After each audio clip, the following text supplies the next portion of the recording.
a couple of years later. I don't think my life would have been possible in any other country other than the United States. America, for so many around the world, holds the promise that if you work hard and take an active hand in sculpting your own destiny, here in this country, unlike no other, that is very possible. This is the American promise. I don't think my mother thought she had any right to have anything like an American dream, but I think she was searching for the promise of a fair chance at life. And that's what this country gave her. The very essence of this nation is that all can and will be represented under the law equally, that all of us have the right to pursue our own happiness and our own success. It's been said often that we're a nation of immigrants, and I personally believe this is the very reason that our country is great. It is great, and it is a beacon to the rest of the world as a place of tolerance, prosperity, and peace, because we're able to form a culture that actually takes the best of the world's different cultures and distill that and what is most just for our own society. That is why we must never close our borders or ever build any such thing as a wall of any kind.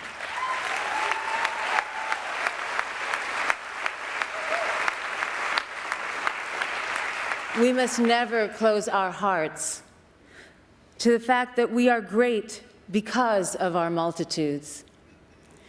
If there had been a wall when my mother or I had come to this country, who knows where I would be today? I'm so thankful for this country for welcoming my mother and myself, and I promise to earn the medal you bestow upon me every single day for the rest of my life.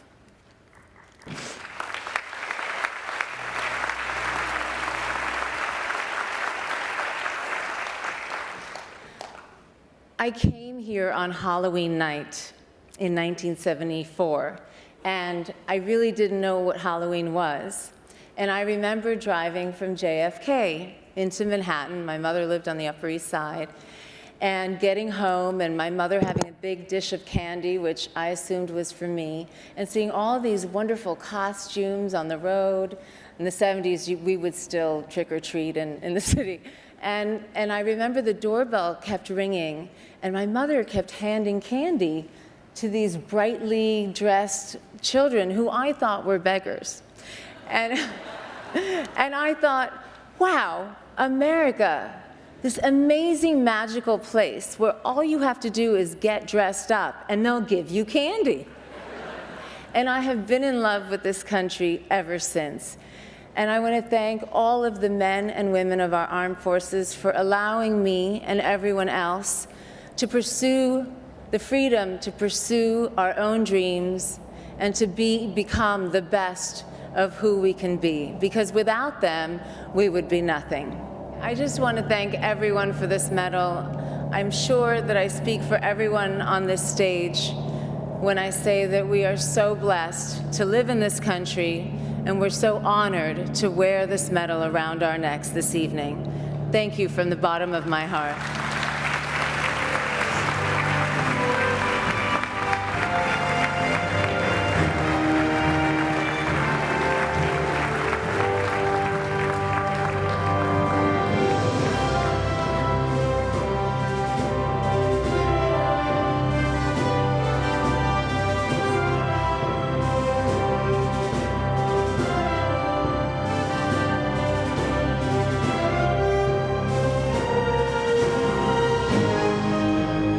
Lakshmi, very inspirational words indeed. Thank you so much. Our next speaker, Edward Avedissian, is a first-generation American, the son of Armenian genocide survivors. He's an accomplished musician, having performed all over the world, but it's his generosity, both at home and abroad, that makes him truly unique. Now, in addition to supporting education in the United States, he has opened several educational centers in Armenia, including the Avedisian School and Community Center in Yerevan, for which he has received the Medal of Honor from President Sergei Sarkisian. Ladies and gentlemen, welcome Edward Avedisian.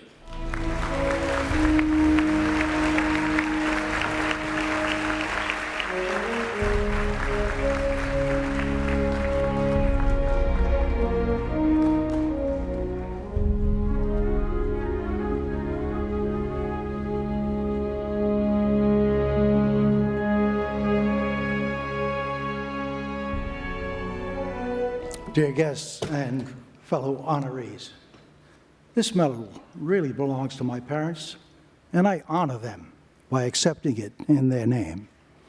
I am the son of immigrant parents who had the great and good fortune of finding refuge in this great country after escaping the ravages of genocide perpetrated by the Ottoman Turkey on the Armenian homeland in 1915. Growing up in an immigrant family was both a challenge and a rewarding experience, one that is still part of me today. It has given me opportunity to pay forward to both Armenia, the country of my ethnic roots, and here in this U.S. Let me say, it's been a privilege to serve as a trustee of the American University of Armenia, which recently received U.S. accreditation and has established close ties with the University of California. It's been a privilege to provide full support for the construction of the new Khoren and Shushanik Avedisian K-12 school and community center located in an economically deprived area. This school is the first LEED certified green building, not only in Armenia, but the entire South Caucasus, and employs the latest solar and photovoltaic technology. It's been a privilege and an opportunity to provide for the Nork Maras Children's Cardiac Center, where the cardiac care and open heart surgeries are performed free for children. Here at home, I have provided with great pleasure aid to the University of Rhode Island, the Boston University Medical School, and Boston University College of Fine Arts. But let's forget all of this for a moment.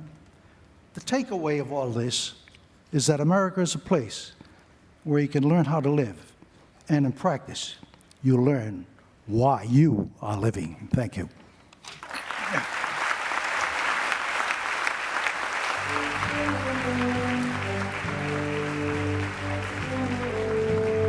Just remember the following.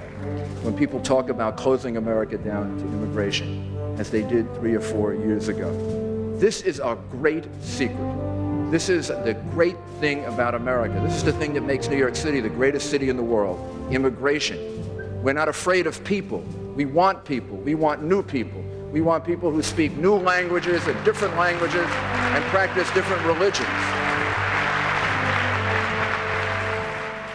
And now, ladies and gentlemen, it's a pleasure to call on our first group of medalists. And in the interest of time, please hold your applause until the end. Mustafa Abadan. Mustafa Abadan is a leader in the world of architecture, as well as a dedicated philanthropist. In 2007, he co-founded the Turkish Philanthropy Funds and invests his time in education, gender equality, and disaster relief. Fariba Alamdari. Dr. Fariba Alamdari is the Vice President of Marketing for the Boeing Company. She advocates for women's empowerment and aims to provide access to health care for the citizens of Washington. George Albano. George Albano is a notable educator with over 47 years of service to the public school system. He has been described as an educational reformist and pioneer for closing the achievement gap at Lincoln Elementary School. Mark Asparilla. Dr. Mark Asparilla is a philanthropist and leader in the medical community, caring for the uninsured and underinsured. He furthers his humanitarian efforts by volunteering and sending medical supplies internationally for disaster relief. George Benayan. George Benayan is a medical doctor specializing in the pathology of the kidney and solid organ transplantation. He is published in many medical journals and in 1971 discovered a new syndrome now called the Benayan syndrome. David Barnett. David Barnett is a philanthropist and technology entrepreneur. He sits on multiple boards for the arts, as well as foundations supporting youth, education, and equal rights, and support for the LGBT community. Ronaldo Brudico. Ronaldo Brudico is an entrepreneur, author, and the founding president of the World Business Academy. Mr. Brudico is an economics and business expert specializing in energy policy, renewable energy, finance, innovation, and adaptation strategies for climate change.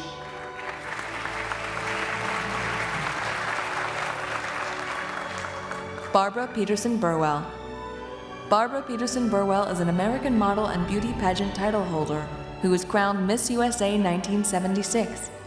Since being crowned, Miss Burwell has served on several boards supporting the arts, education, and athletics.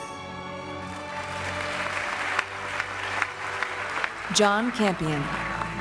John Campion is the co-founder and executive chairman of APR Energy, which specializes in deployment of portable energy to areas where natural disasters have occurred. His program has helped victims around the world. Teresa Carlson. Teresa Carlson is the Vice President of Amazon's Web Services Worldwide Public Sector. She is also involved in many charities within her community, including the American Red Cross as well as the USO of Metropolitan Washington. Patrick Carroll. Patrick Carroll is the Police Commissioner for the City of New Rochelle. With over 50 years of police service, Commissioner Carroll has led his agency in raising police standards, improving community relations, and enhancing the quality of life for those residents under his watch. Stephen Cassidy. Stephen Cassidy serves as the president of the Uniformed Firefighters Association, the nation's largest local firefighters union. He chairs the UFA Widows and Children's Fund, benefiting the families of New York City firefighters who have died in the line of duty. Kamran Alayan. Kamran Alayan is an entrepreneur, currently co-founder and charter member at iBridges and Global Catalyst Foundation, where he supports innovative projects worldwide to improve education, alleviate poverty, and promote social tolerance. Omid Farrokhzad. Dr. Omid Farrokhzad is a physician scientist who has developed new nanoparticle technologies for a myriad of medical applications, ranging from vaccines to targeted therapeutics for personalized medicine. Garo Garibian. Dr. Garo Garibian is the chief of cardiology at Jeans Hospital in Philadelphia and clinical assistant professor of medicine at Temple University. Dr. Garibian has spent time as a medical relief worker and serves on the board of orphanage homes in Armenia. Augie Garrido.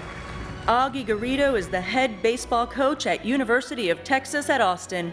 He has led his team to earn 5 national titles and earned himself National Coach of the Year. Stephen Gaudin. Stephen Gaudin has been with the FBI for over 24 years. He has made significant impact and direct contributions on a number of the FBI's most significant counterterrorism investigations. He currently serves as the FBI chief in the United Arab Emirates. Timothy Hayungrak Haas.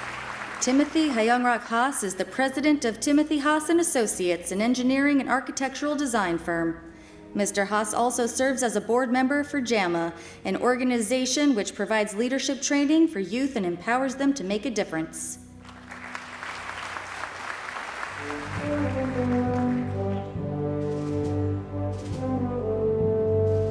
In my career in the movies, I've played an Italian, a Mexican, a Greek, a Frenchman, an Irishman, a Spaniard, and an American. I'm proud to be an American, and Academy Award, eat your heart out. What a marvelous actor, Eli Wallach. The Ellis Island Medals of Honor, they're bestowed upon Americans both native-born and naturalized. On very special occasions, we honor a person whose efforts on behalf of those less fortunate remind us all that compassion and humanity knows no boundaries. So now, we would like to present the International Ellis Medal of Honor to three very special and unique people. Our first international medal recipient is Bill S. Hansen. I have to tell you, Professor Hansen was named to the head of the Chemical Ecology Department at the Swedish University of Agricultural Sciences back in 2001, where his central focus is insect olfaction. Okay, never heard that word before? Check Google. I did. Found out basically that means how insects communicate through smell. And he's now the vice president of the Max Planck Society and the director of the Max Planck Institute for Chemical Ecology. Ladies and gentlemen, welcome Dr. Bill Hansen.